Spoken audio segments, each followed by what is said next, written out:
morning, ladies and gentlemen. Good morning. On behalf of Mr. Miller, the ARL Director, I'd like to welcome you all to this year Black History Month presentation. In addition to those in attendance this morning, I would like to welcome those who have joined the presentation from other ARL locations: Aberdeen Proving Ground, White Sand Missile Range, and the Research Triangle Park by video screening on ARL Inside. Joining us today to talk about this year's theme is a poet and passionate speaker who brings energy and entertainment to her presentation through the use of dramatically recited poetry. We are thrilled today to have Ms. Barbara Talley. Please join us and welcome her to this year's presentation. Ms. Talley.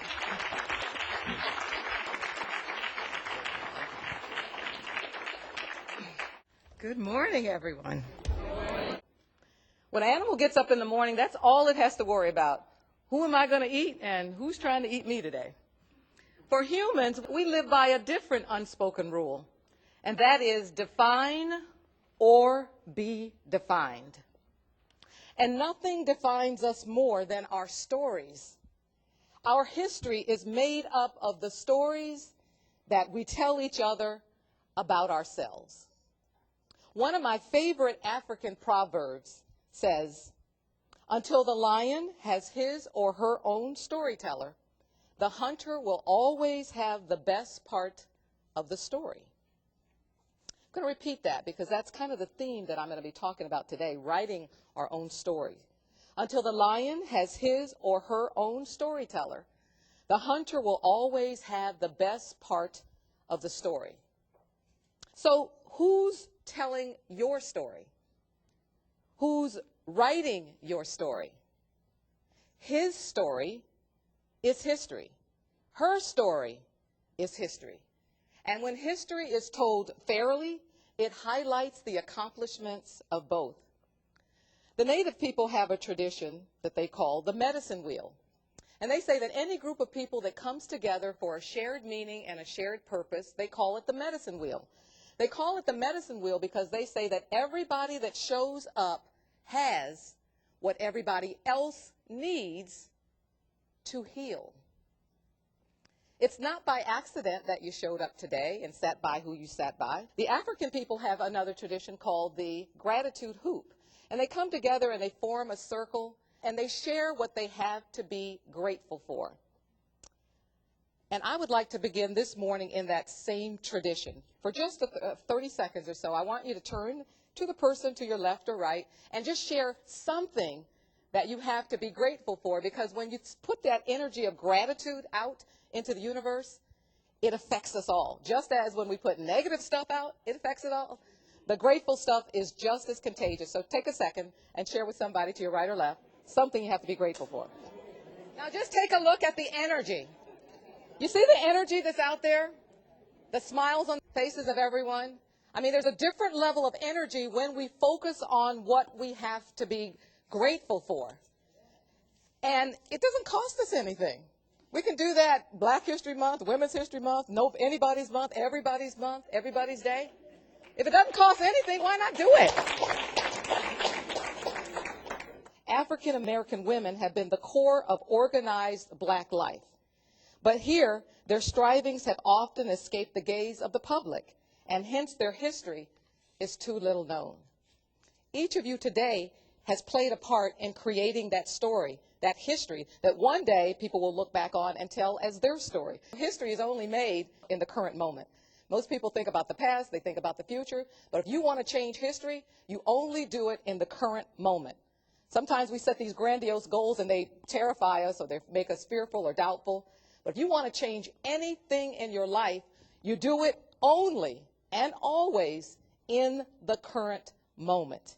As I call out a particular title, mothers, if you are a muse, meaning that you inspire others, are you a mentor? If you're a mentor, stand up. If you're a coach, if you're a tutor, if you're a Sunday school teacher, if you're a PTA president, if you're a member of a sorority, or if you volunteer, if you're an educator or a leader, anybody behind the scene, and maybe you're just one of those dreamers, visionaries, or encouragers. If you have used your voice, your music, your dance, your prose, or your words to inspire others, please stand, because this day is about you. And I want everybody to give this group of women a round of applause.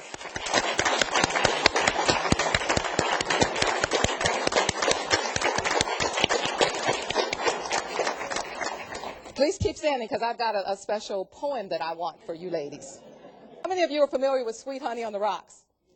Yeah. There's a song that really describes what you are. You are your grandmother's prayers. You are your grandfather's dreams. You are the breath of the ancestors. That's who you are. You don't get the applause. Most of you don't even want the applause. You're just doing what you're doing. Every year, the Association for the Study of African Culture and Life, they choose a national theme. And this year's theme is Black Women in American Culture and History. Black women in American culture and history. I'm just going to read a little bit of the excerpt that they put together in describing what they meant for this month. African American women have played a myriad of critical roles in the making of our nation. In American culture today, many know of the accomplishments of a few prominent figures, from Phyllis Wheatley, the unlikely American patriot during the Revolutionary War, who's also a poet, to Harriet Tubman, the leader of the Underground Railroad from slavery, to Ida B. Wells, the unyielding opponent of lynching, to Rosa Parks, the mother of the modern civil rights movement. Black women have been notable for standing against oppression. The accomplishments of these exceptional women are the expressions of a vibrant culture in which African American women play a singular role. Now, the next line in their description was the one that I'm highlighting today. It says that the labors, struggles, organization, and sacrifices of common women have made possible the prominence of these herald individuals. See, it's those people behind the scenes, and many times you'll see people stand up front, but there's so many people behind the scenes that make it happen. So I'd like to focus on the common women today. Those women in churches, community groups, literary societies, the sororities, the advocacy organizations. So in honor of you women who are taking care of everybody, I want to share my poem, Superwoman Doesn't Live Here Anymore, to encourage you to take care of yourself. Superwoman doesn't live here anymore. Last seen wandering aimlessly on some foreign distant shore. She was so busy attending to this and that, I don't think even she knew where she was at. And she kept trying to handle more and more. Seemed she lost all track of what life is for. When I saw her last, she looked haggard and worn from doing for others or feeling the scorn, buying for others when her own clothes were worn, repeating the cycle every sundown and morn. No, Superwoman doesn't live here anymore. We made her leave. She was getting neurotic. Her life was too busy, too hectic, too chaotic. Superwoman seems to come and go. I don't think her vocabulary contains the word no. So one day she left, without a warning or cry, without a sermon or a party or a single goodbye. No, Superwoman doesn't live here anymore. The lady here now still minds the store. She gets lots of help. She has time for fun. She does what she can and she leaves the rest undone. And it's not that the lady doesn't care. She's just content with doing her share. She went to work, earned a promotion, so the dishes aren't done. What's the commotion? She realizes there isn't time for everything, so she decides what she can do. Sometimes it's her business, sometimes it's her house, sometimes it's her kids, sometimes it's her spouse. Sometimes it's cleaning and cooking and shopping at the mall, and every now and then, she seems to do it all. You see, Superwoman was everything to everybody. She attended to all needs but her own.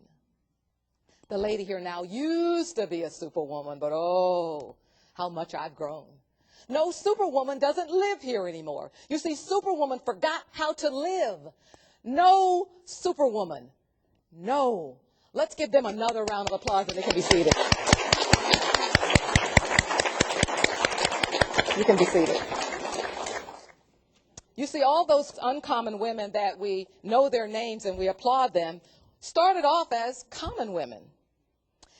Now, Superwoman doesn't live here anymore. That I kind of came up with that poem, gosh, probably 20 years ago. I'm the mother of 6. I have 6 children, ages 14 to 41. Thank you. And I've got 4 college grads and 2 have masters, so I'm trying to do my part. And sometimes behind the scene, and you're working and taking care of, sometimes we forget to take care of each other. And even though it wasn't a part of my prepared speech, I just wanted to make a note because I'm inspired to do so.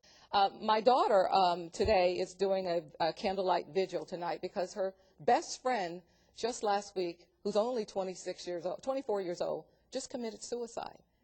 Now, for a young person to think that they have nothing of value to live for is telling us that as a society, something's gone dramatically wrong.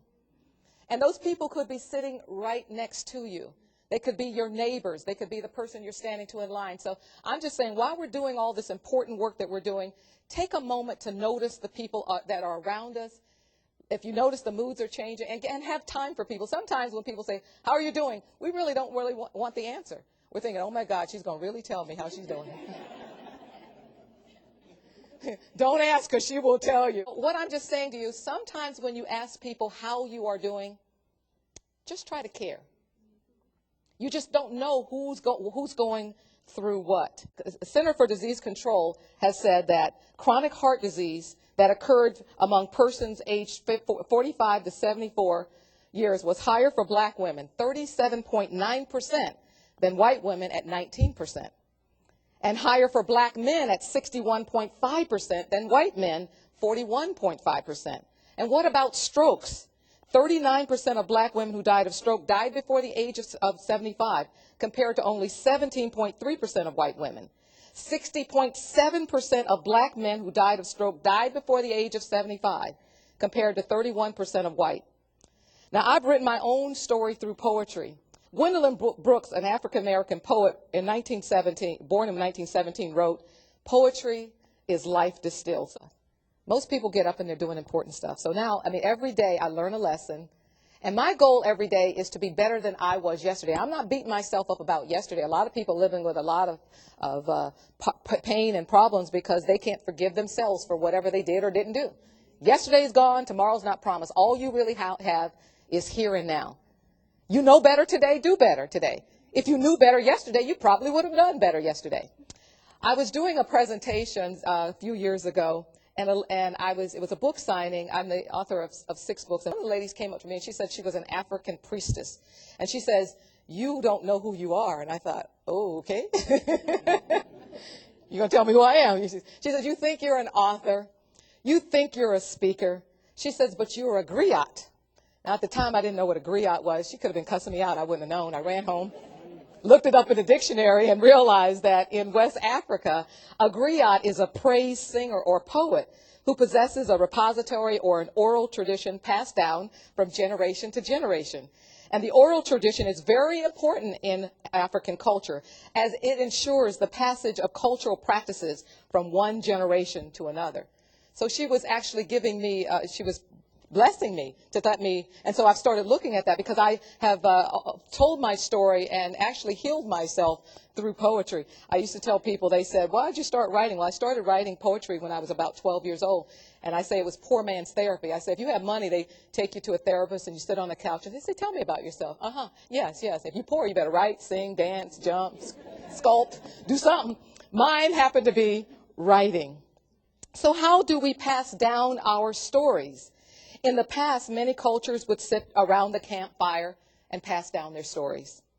In modern society, that campfire became the dinner table. That's where families would share their struggles, their wisdom, and their successes. But what's happened to that family story around the dinner table? Very few people even sit down and have dinner together anymore. That campfire, which changed to the dinner table, has now become the television. People grab their meal and then they sit in front of the television. So if we are watching somebody else's stories, who is watching our story? Who's writing our story? Who's inspiring our story? I was alarmed at a few of the statistics that the average American family watches more than 4 hours of TV a day. That's 28 hours a week. or 2 months of nonstop TV watching per year. And if you live to be 65 years old and keep doing that, that means that person will have spent 9 years glued to the tube. There's serious issues that we need to attend to. There's life that needs to be lived, stories that need to be written, and we need to make sure that when the most important work is before us, that we let go of the important. So a show might be important, but there's things that are more important. Did you realize that, according to the Nielsen Group, that the number of minutes per week that a parent spends in meaningful conversation with their children is only 3.5 minutes? But we've got 4 to 6 hours a day for television. And I don't mean a meaningful conversation is, get your butt down here, you're going to miss the bus. Did you do your homework? Clean up this room. If I find these dishes in that sink when I come back, that's not the meaningful conversation I'm talking about. I mean sitting down and listening to them, hearing what their fears are, their dreams are, their wishes are, their hopes are, their doubts are. Because you are their mentors. You are their muses. You're the ones that will guide them through this maze. And if they don't talk to you, who are they going to talk to? You may not get the best message off of your Twitter account or your Facebook or your MySpace. People will tell you all kind of stuff and not know what they're talking about. And will be so very glad to do that, as well as squash your dreams. Did you know that the hours per year that the average youth spends in school is 900? But the hours per year that the American youth watches TV is 1,500. We're in charge. We can turn it off. You don't pay the cable, it will go off. So you do have some control. And what about the number of murders seen on TV? By the time the average child finishes elementary school, they have viewed 8,000 murders. There's something called neuroplasticity and neural coupling and mirror neurons that say that the same neurons that fire up in your brain fire up in another person's brain when you're watching something. They've done studies to show that. So what are we putting into our children? If you kind of look at the violent acts and the amount of bullying and stuff in school, it's giving you some indication that something's wrong. And we've got to pull the plug, literally. By the time that child has finished elementary school, they've viewed over 8,000 murders. And by the time they reach 18, over 200,000 violent acts. And with that, how many rapes? How many sex acts? How much gore? How much greed? The U.S. Department of Education, in a study that Johns Hopkins researchers carried out, said that 1,700 of the schools nationwide and 6.86% of the schools in Maryland are dropout factories. Now, what defines a dropout factory? A dropout factory means that there are 60% or fewer kids that enter the senior class than entered in as a freshman. The alarming statistic is that 50% of the nation's African-American children are attending these dropout factories. It's common people like the ones here today that become uncommon in history when they find a need and fill it. And I point this out because every age has its challenges. Dr. Martin Luther King said, everybody can be great because everybody can serve. And what about the wealth disparity? It quadrupled recently between blacks and white. 24% of the African-American children today live in poverty. In 2008, the comparison of the prisons and jails was 60, if you look at the composition, 60.21% were African-American youth, compared to 20.29% for Hispanic and 13.44% white. You drop out of school, what are you going to do? So we've got to educate those kids. We have got to be there for them. I point out these stats for a couple reasons. One, this is our age and our responsibility. And I don't want people to say, I did not know. Now you know. And secondly, because I want to share a few solutions. Now it's up to you and I to share the stories of the common folks who made those uncommon people make the headlines.